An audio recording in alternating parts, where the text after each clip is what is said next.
Macros, Mindset, and Muscles. I'm Coach James. And I'm Coach Brittany. We're here to give you the truth about health and fitness. No gimmicks, no bullshit, just facts.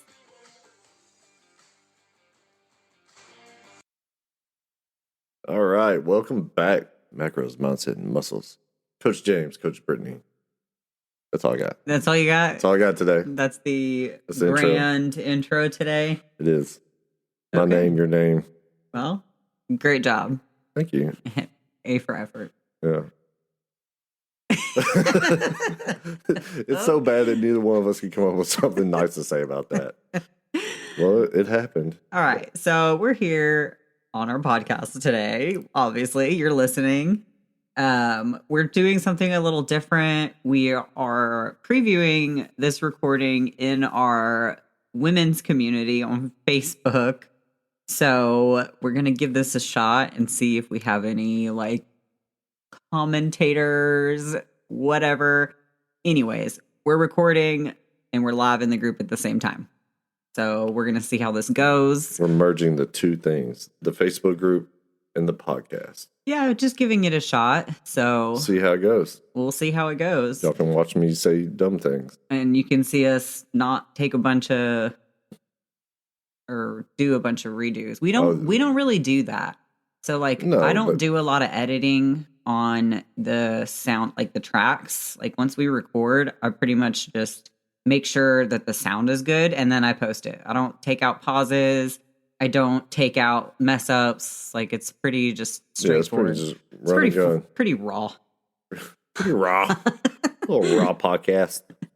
So today we wanted to talk about something that is very common amongst women, especially women who have families and young kids and things like that, responsibilities.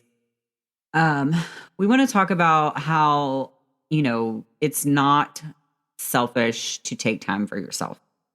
I think it's a necessity and it's so easy as a woman. And I know men feel this way sometimes too. But like we talk about most of the time, we deal mostly with women. So we want to address it from a woman standpoint. We feel guilty taking away time from our families, from our kids, especially if our kids are young and maybe you have a breastfeeding child or something. And, you have this overwhelming sense of guilt. Like if you step away for an hour a day, I could be spending time with my baby, or I could be spending time with my husband at the end of the day, or whatever, whatever your thought process is, the guilt that you feel is the guilt that you feel. It's different from person to person, but it's not a reason to not take care of yourself. People feel like it makes them selfish if they go and, spend an hour in the gym a few times a week, or if they go on a run, whatever the case is, whatever your thing is. But it's actually not. It's completely selfless. Yeah. A lot of people will say, well, I can't do that because I have to take care of the kids, or I have to do this, or I have to do that. And I respect that. Everybody, we all have 24 hours, but everybody's 24 hours looks different. So if you don't take care of yourself because you have all these things to do, what are you going to do when you can't do those things because you didn't take care of yourself? Is it one of those days today? No, it's not one of those days. It's just, when you start out, you're pertaining strictly to women, and I didn't want to just jump in and tell you how women should think and being a mom. And you're on the topic of that. So I thought it was best if I just kind of draw some in there. But it's true. I can somewhat understand, you feel like you have to make sacrifices for your family and things like that. But if you sacrifice yourself and your health, eventually then you cannot be very much or very good to your family. You can't be that. To be your best, you have to take care of yourself. You want to be the best mom to your child, or best dad, best spouse, brother, whatever best in life. Mm-hmm. If you don't prioritize taking care of yourself, then you can't be anything to anyone else. Eventually you're going to fall short. And also, like, you keep losing. That's one thing that I've seen a lot, like with clients, is when they first come, they're like, "I've lost myself."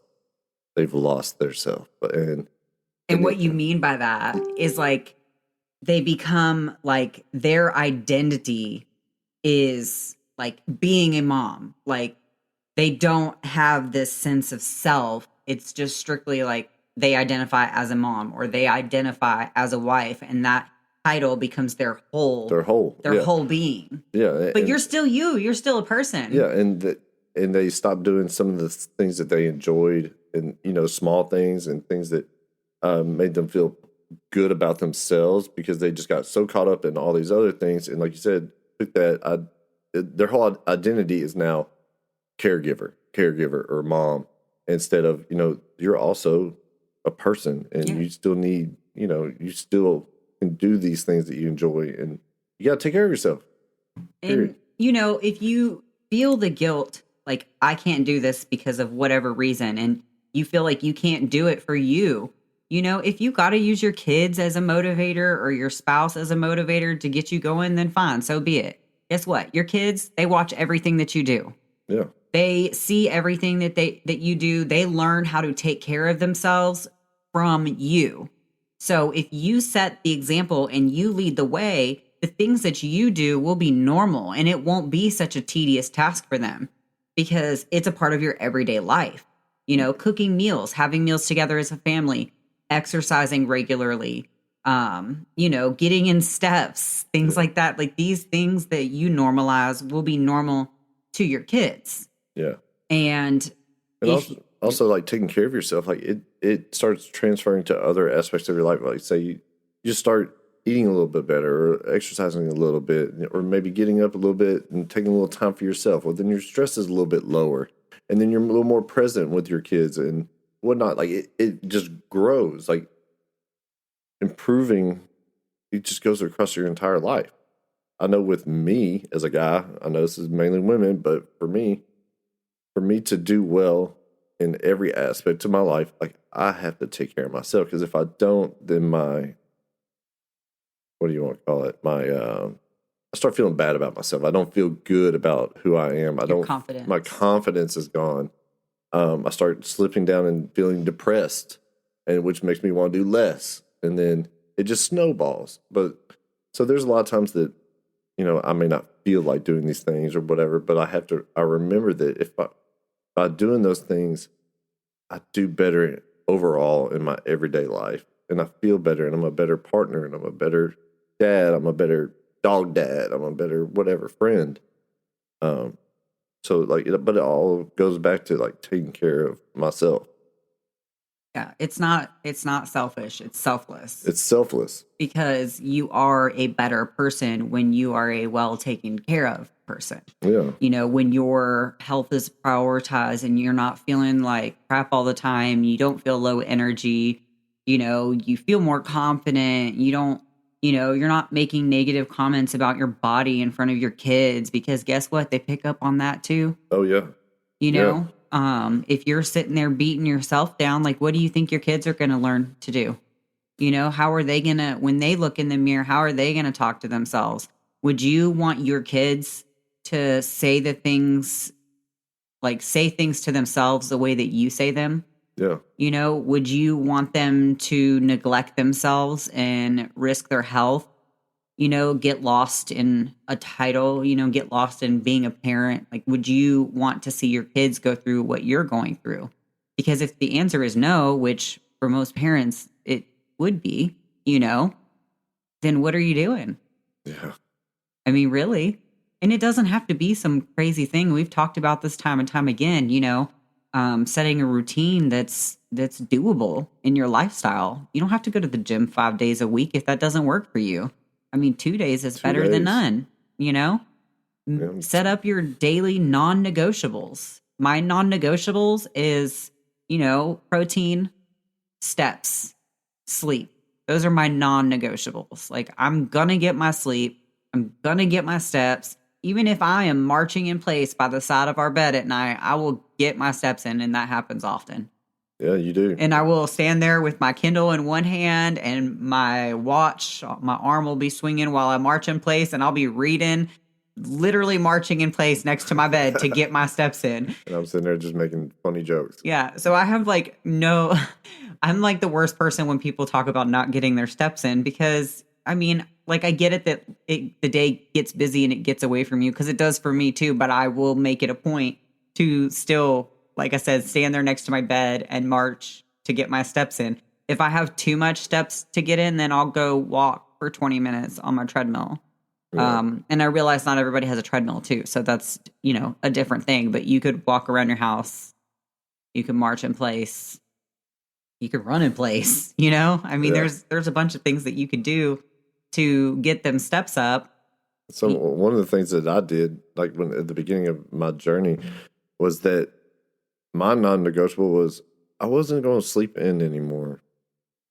Something so simple, like because I would sleep late and then I would get up and then I would be behind, or I would say, "Oh, I wish I had time to do all these things," and or all the stress of the day would happen, or whatever it was. I was like, you know what? I'm just going to start getting up early. That's what I'm gonna do. I'm just gonna do, and I'd be alone, and I would work on some things that I wanted to work on, whatever that was, whether it was reading it or listening to it.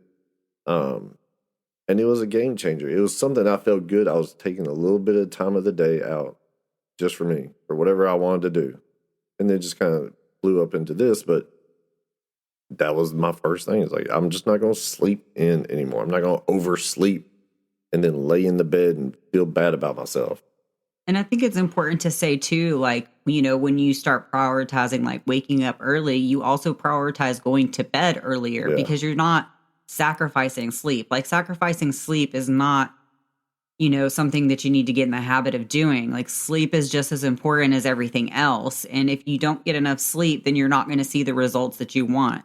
So sleep is important. So if you want to get up in the morning, then you need to prioritize getting in bed on time. Yeah. That means stop scrolling on your phone.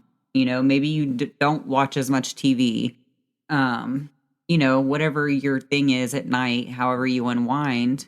The first few days, or maybe in the first week, it's gonna be new. It's gonna be difficult. You're gonna be like, but after a few days of getting up early, you're going to want to go to bed earlier.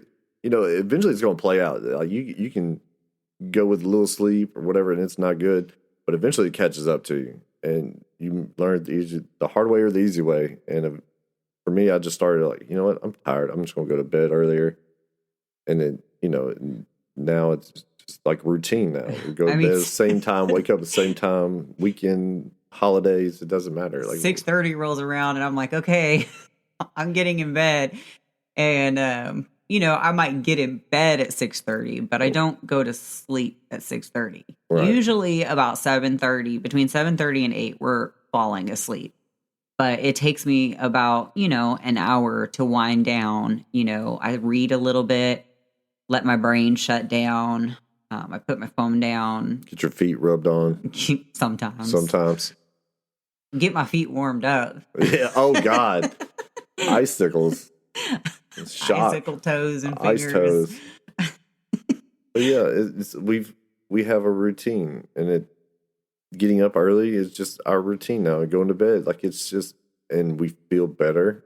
We have, we're rested for whatever we need to get done the next day. Like, we're very routine people. And your routine might not have you getting up as early as we do. And that's okay. Like some people don't, James goes to a part-time job a few days a week and he leaves earlier. So we get up earlier. I start trading clients earlier. So I get up earlier. I have to have that little bit of me time before I start my day. And that makes me a better person for it because I'm more alert for my clients. Half the time they still get me in sweatpants and, baggy hoodies and stuff. But whatever, that's a topic for another day. But it's like starting your day with intention. Like, okay, I'm choosing to get up. Like this isn't like a requirement, but like for me, I had this sense of empowerment when I chose to get up. Nobody was making me. So like my correlation with waking up early wasn't a negative one because it was by choice. And like I said, same with me. Like getting up earlier, I'm more awake. I'm ready to go. Yeah, that's James talking. James Pat. James talk 2.0. All right. Well, I mean, that's probably the most you've said in a while, so I'll take it. I know, right? I don't know if it made any sense, but I said it. It made sense. It made good sense. I It talk sounds good. good. I talk good. I read good too. But yeah, taking care of yourself, it is not selfish. It's not even optional. You only get one life to live. Yeah, And the quality of the life that you get to live is up to you and the choices that you make. You can be in the not greatest of life situations and still take care of yourself, you know, like that spiritually, physically. emotionally. Yeah. And I mean, even if finances are hard and maybe you can't get a gym membership or you don't have equipment at home, like there's still things that you can do to take care of your You have body shoes. physically. Get outside, go for a walk, do some sprints, go to a park. There's a park out here. It's called Shelby Farms, and they have an outdoor like workout area. And there's a lot of parks that have similar things to that. Go use park equipment for a workout. I've done Hang it. from some monkey bars, do some pull ups, do some push ups on the slides. The quarantine workouts. I Yeah. mean, I've did it. I mean, there's the sky is the limit, but there's no reason why you can't prioritize your health. It's not optional. It's Can't not say that optional. enough. It's not optional. And, you see people post you know, everyone says they would die for their kids, but would But you would they live live for for them? And that's a great, I mean, I've seen it 100 times, but still, it's such a great thing to think about. It's like, yeah, I would die for them. Okay, but would you put in the daily effort to have, more years with your children and to show them a healthier way of living and More active more years. active? I think that's the biggest thing because, we do all this in the sake of our kids and the sake of our families, but we're just focused on the now. Yeah, We're not focused on the long-term repercussions of the inaction.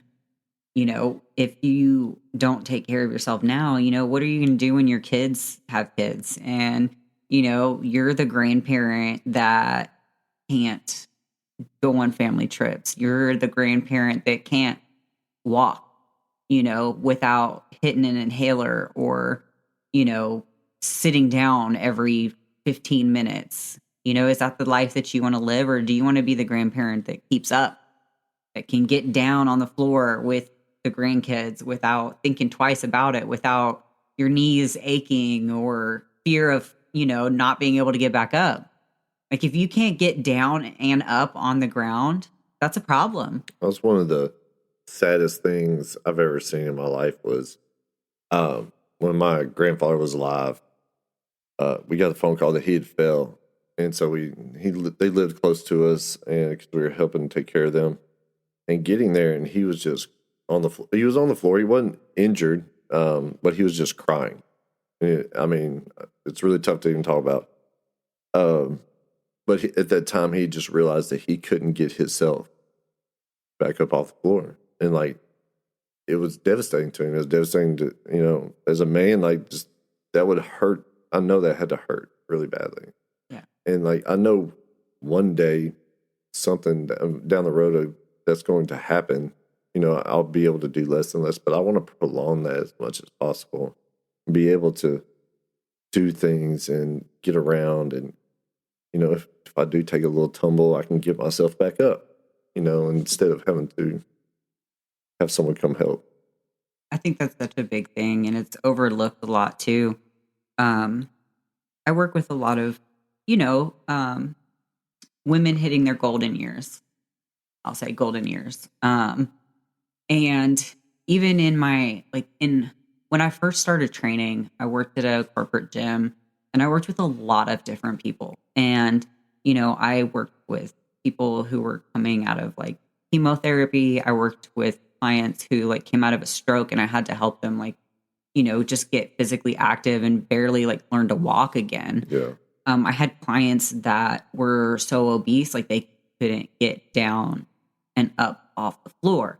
And these little basic things were the things that I focused on. I didn't focus on, the craziest movements, exercises, anything like that. It was basics. Like, okay, today we're going to just march in place. And you know what? You're going to hold these weights above your head. Yeah. Just something simple. Today we're going to sit down to this bench and we're going to stand up and we're going to do that. 4 sets, Yeah. whatever. Just basic things that, they're like, well, I thought I was going to be doing this. I'm like, but you told me that you can't do this. What are you going to do if you're by yourself and you can't get up? Yeah. Because that's the real question. Like, what are you going to do in these situations if you don't have the strength, the core strength, the upper body strength, the leg strength? Like, you have to be able to do just basic stuff, like in life. Yeah. We want to be strong for life. For life's going to happen. There's going to be things that come up. You're going to be going through things. Accidents are going to happen. We're all going to get older. Like, we just want to meet life at the most prepared way possible. I have a client. Everybody's going to know this client's name by now because I talk about her so much. She's been with me so long, Deely, and I probably mention her like once an episode because there's always She's family. There's always some life she's lesson family. that I can like address from my experience with Deely. And a few years ago, when was it? It was in 2020. She broke her wrist in a training session. It wasn't intentional. It wasn't because I was having her do some crazy exercise. She just tripped over her shoe, like her foot caught a bench and she fell back and she broke her wrist. She has osteopenia, so she has a little bit of bone density loss.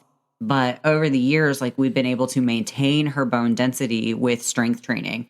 She came out of that. She had a full arm cast on, a forearm cast, and then she came out of that. And after recovery and everything, just a few months later, she did her very first push up in her life. So it's like, I love that video. I do too. It's one of my favorites.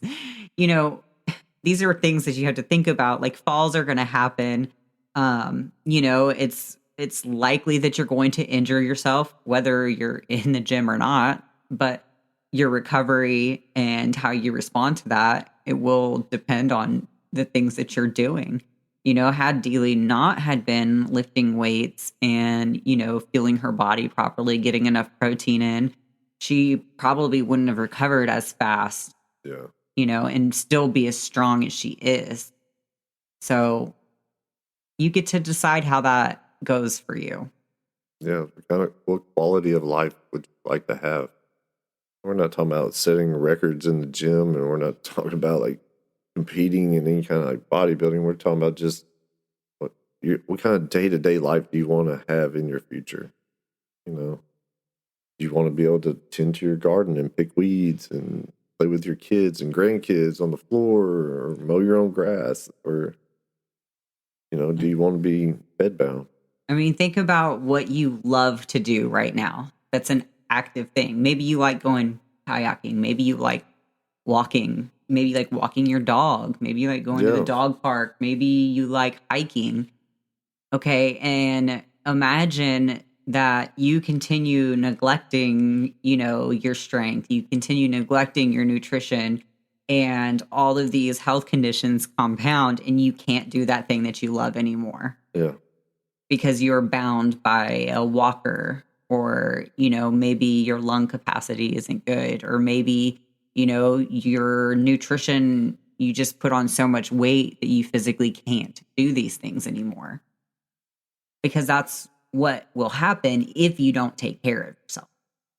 Yeah, we're talking about loving yourself. You deserve a fulfilled, as active as you want to be life.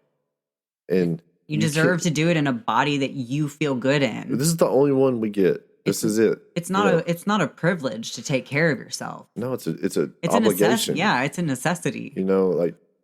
My body is beat up and has screws and had pins and multiple surgeries over the years from accidents and accidents and accidents.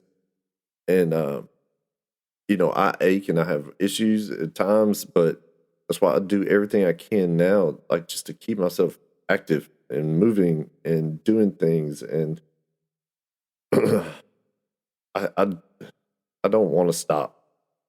I don't want to stop being able to do stuff. Whether that's just walk with my girl, holding her hand, or whatever that she asked me to do. Because there's going to be some honey to-do list, and I don't want to subcontract that out. Like, that's my job. Speaking of the honey to-do list. I'm off today. No. I'm off today. Today's not an off day. It's an off day. It's No, but see, I feel the same way because, there are times when I'm like, I don't want to do that. Like, I don't want to go in the gym. I don't want to do that. I don't want to take my steps. I want to eat like that. And sometimes I don't. But most of the time, I can reason with myself and know why I'm doing it, like for the bigger picture. Yeah. Especially when I don't have like a deadline goal, like I'm not competing or training for a race or whatever. It's just me against me. I have kids too. My kids are getting older, so they're not as dependent as they used to be. But there was a time when my son Ryder was very clingy. He was a breastfed baby. He didn't want to stop, being breastfed until he was almost 2 years old. And even then, like, he would want to be touching me all the time. And I was like touched out. Like, he would have to have his hand like down my shirt when we stopped breastfeeding. So it's like you have all these, demands of you as a mom, and then like if you're a stay-at-home mom and stay-at-home wife and you're doing all that, and if you work too, like there are a lot of women who have all the responsibilities of being the main caretaker and the cook and the cleaner and everything else, and then they still work, whether they work at home from home or they leave the house to work. There's a lot of stress and responsibilities that fall on the woman. There's a lot of pressures, a lot of societal pressures.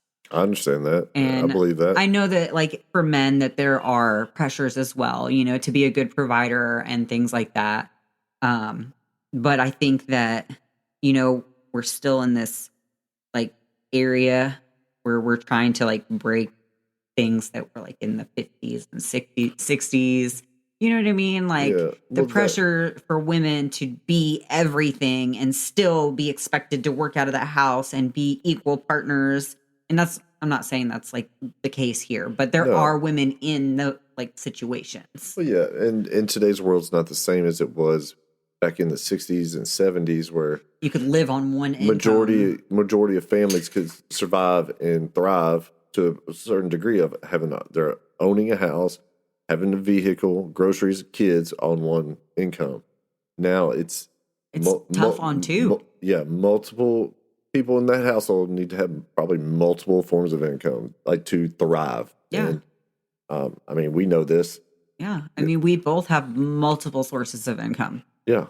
And like, it's tough. Like it is tough out there. So I can understand that. It is. And, you're a mom and you have multiple businesses of like with your photography and your trip advising on top of running our coaching business all from home and, take care of the grocery shopping if I'm not home and preparing meals and all these things. Like it's so much. It's so much. But you still find a way to get done, even if you have to march beside the bed in your night clothes, just with your notebook in your hand or your. Sorry, I'm getting a little loving from the dog. Kai, get down. He's going to make noise. He's so sweet, though. He's so sweet. But he's going to mess something up. Yeah, he is. But you do so much, and you find a way to make it. And I've had to adjust. I've talked about this in the live. Like, I've had to pivot, a lot with the expectations of myself and like recognize where I am like in my seasons and stuff. And like right now I'm in a season where my workouts are like 3 times a week, where I've been in seasons where, like in prep where I was working out 5-6 times a week. And that was doable for me. And I'm not in a season right now where 5 to 6 days a week is doable for me because the responsibilities that I have are so much higher. Like I feel a lot more pressure like with business and the economy and things like that. So, I have to shift my priorities and that's okay. Like you can do that, but you still don't put yourself on the back burner. You No, just because adapt. yeah, because you're looking out for your overall health. You're looking out for your mental health and everything that involves with it. Like knowing and being honest with yourself of where you are and where you're at the in the moment can help like negate some of this stress. Like if I was with me, like I'm not recovering as fast. I'm maybe more physical at work and pushing these things. And I also dialed it back. If I'd have tried to do like we did before, 5, 6 days a week, cardio every single day, and blah blah blah blah blah. Like, is that good for me over in the long run? No. It's whatever season you're in. There are going to be other seasons, and being honest with yourself of where you actually are versus where you might want to be there, but is that going to be what's best for you in the long run? Just approach it with them. Just being honest with yourself. I don't know what else I was going to say about that. I lost it. Sounded good though. Almost. I read it all in a book one time. I don't buy that one. That's how you know I'm lying. I don't read. I know. Was it a picture book? That I would believe. Yeah, it had like this dog and it was talking and I'm just kidding. Something to do with Goosebumps. I don't know. Goosebumps, R.L. Stein. R.L. Stein. I still didn't even read one of those. Oh my gosh. Didn't have any pictures. So basically what we're saying is it's not selfish to take care of yourself. And you've got to let go of that mentality. If you can't do it for you, do it for the ones you love and the ones who love you. If something happens to you, what are they going to do? Because that's the reality, you can't handle everything all the time. It's okay to step back. It's okay to let your partner help. It's okay to ask your partner for help. It's okay to, like tell your partner, like, I can't do this all by myself. Like, I need an hour for myself. Like, I need to go do this for me, for us. Yeah. And if your partner loves you, they will make that happen. They will support you in any way that they can. They may be ecstatic that you asked them. Like, I think I even asked you not too long ago, like, hey, would you want me to take the kids, like, out? You did. I was like, why? Would you? I was like, I could take them to a movie or something if you just need, a few hours or whatever to yourself. And you're like, no. It's like, are you going to be there with me? Yeah, you're like, I can't go. But it was that. It's like, hey, if you ever need a moment or some hours or a day or whatever it is, like, please tell me. Like, I'll make that happen. Like, and chances are, like, your partner will too. Yeah. If not, then there's bigger issues, and you probably need to go to like therapy and address these things with your partner. But your partner should love you and want the best for you, just like you should love your partner and want the best for them. If the situation were reversed and your partner came to you saying, hey, like, I know that I worked all day. I know I worked really hard, but I'm going to go to the gym for 45 minutes. Like, you should do your best to be a supportive partner and be like, okay, like, I love you. I'll see you when you get home. Yeah. Like, it's a reasonable request. Like, it's a simple request. Like, you're not, I really think if you ask anybody, like, they'd be more than willing to be like, yeah, I got this. Just go ahead. I got this. Just come back. I think it just comes from like mutual respect, like with your partner. If there's not mutual respect, then I can see why there would be like issues and things like that. But I know when you like tell me like, I'm going to go to the gym after work, I'm like, okay, have a good workout. Yeah. But I think it's also like some people don't want to, they feel like they have to be strong. They have to, this is my job to handle this. And like they have to carry the weight of the whole team. No, this is my job. Yeah. I have to carry this weight myself. Nobody else can carry it. And that's not true. It's not, I mean, if you are in a relationship, like, y'all are equal partners. Yeah. 100. 100. And yeah. you help carry each other and you lift each other up and you want the best for each other because the best for each other is also what's best for you as a whole. Yeah, when you win, we win. Exactly. If I win, we win. Yeah. So no matter what, we're always going to win if we're working together. Yep. So take care of yourself. Love yourself. Love yourself. Do it for you. Do it for your kids. Do it for your loved ones. The people that you fight so hard for. Fight for yourself just as hard. Whatever your why is, just focus on that. Let it drive you. And your why is not, I want to lose 10 pounds. I'm sorry. That is not your why. That'll come and go. That's nothing. That doesn't last. It's got to be deeper than that. Even, I've seen a lot of people that find their way into fitness and stuff from negative emotion. Like they've gone through a terrible breakup or heartache or trauma, whatever. Even that eventually fades. It does. and we've talked about this. Yeah. Eventually that will fade. You have to find something that will keep you there. And for me, it went from negative and bad things to love. I think that's a good way to put it because it's like you might get into it initially because of some negative thought. Most people do get into fitness because they're insecure about something about themselves, right? I was. Whether it's their weight, their body type, their lack of like shape, maybe they're smaller, skin and bones, whatever it is, usually it's because there's some type of insecurity. And along the way in that journey, if you embrace the process, you stick around because you love yourself. You love this version of yourself. You change, you grow. You do. Not just your body, but you grow as a person.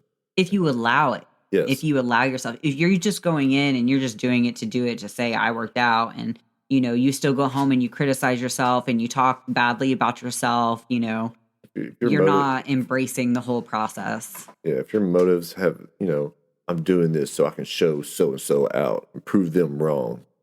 That may have got you going, may have got you in there, but like you're saying, once you get going and you embrace the process and you grow and you start to love yourself and you do this because you love yourself and you feel better about yourself, and it's a beautiful process. And I hope that, and I always encourage people to stick with it. Like it's not always easy. There are tough days, but if you are in a storm, it will end.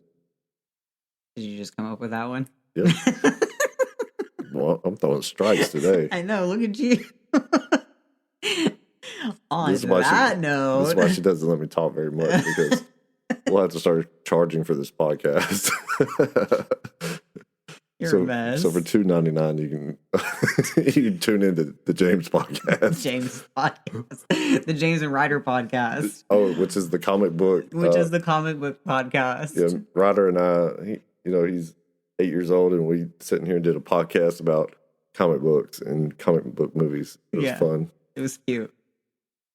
All right. So that was a great episode. I hope that it helps somebody out there. I hope that you all take something from it and it helps.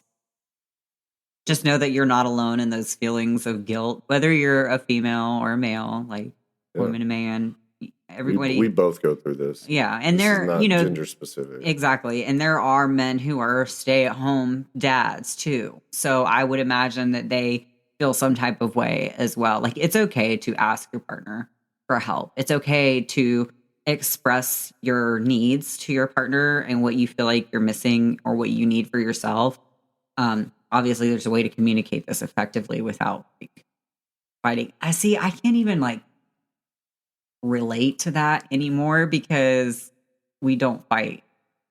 You want to? No, we talk a lot of shit. Oh yeah, we do talk a lot of shit. But we don't fight, No, and then but we're receptive to each other's feelings and we communicate very well. Yeah, we talk a lot of crap, but it's all in fun. And when there is something that's really bothering one of us, we know exactly when to draw that line, and when some support is needed. I don't know. Sometimes you'd be pushing those buttons. I'd be like, no, seriously, stop. That's only because I know the line's a little bit further. Going, and I'm like, no, seriously, stop. right now because I'm gonna lose my shit. That's how I show my love. Show less. Show less. Love me less. Love me less. That's like me when you put your cold ass toes on me. But that's what you're here for. Wow. Didn't see that in the job description. It is totally in the job description of every husband ever. Well, I guess I'll carry that burden. Okay. All right. Well, great topic. Thanks for showing up today. You're welcome. I'm glad you could be here to hear some of these words of wisdom that I dropped on everybody. I know. It was crazy, crazy, crazy stuff you dropped today. All right. It was a great podcast. All right. Well, until next time. I'm James. Bye. Bye. Thanks for listening to Macros, Mindset, and Muscles. Until next time. I'm James. I'm Brittany. We're out.